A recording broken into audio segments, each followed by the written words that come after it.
Douwe had sailed around the Cape many times, but the growing waves and violent sky were ill omens. In Clara's pen, Lionel stacked chicken coops on each other to be moved.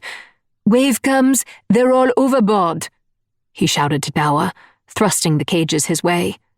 Douwe clambered below with the cages, where most men were awake from the storm. The chickens squawked. The men slid on their boots at the sight of the captain in their quarters. Lionel ran with Bakari in his arms. The brown goat was not happy being carried, and Lionel handed her down the narrow ladder shaft to Douwe. He tied her to a pole that held a sailor's hammock and hauled himself back up the ladder. Clara was too heavy to carry, and Lionel yelled for help. The ship tilted dramatically port side, and Douwe struggled to keep his feet under him. The Nappenhof was nearly keeled over.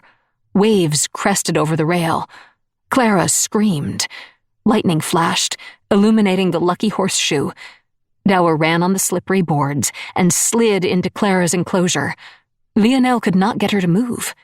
The whites of Clara's eyes showed. Her mouth was open, chest heaving, as she made a guttural, primitive noise. Pure fear. Douwe slid his hand under her belly and shouted through the spray for Lionel to do the same on the other side. They hauled Clara through the gate of the paddock. Lightning flashed again, outlining a figure near the door to Douwe's quarters. Over the rail of the Nappenhof was a rogue wave.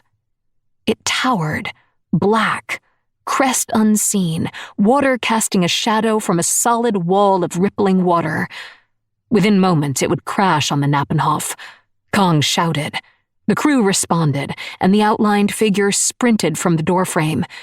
It was Zubin, banana in hand. Clara, Douwe, Lionel, and Zubin collided. Water sprayed them as Zubin slid to Clara. She was on her side, leveled by the uneven deck and slick surface. Douwe grabbed her leather lead. Clara slid fast, weighing more than all three sailors combined, but still they hauled. Zubin pushed her from the belly up. Screaming at each other, Lionel and Douwe hauled Clara to the doorframe. Clara kicked wildly, eyes rolling, staring at the rogue wave. Zubin shouted her name in the dark, thunder behind his voice.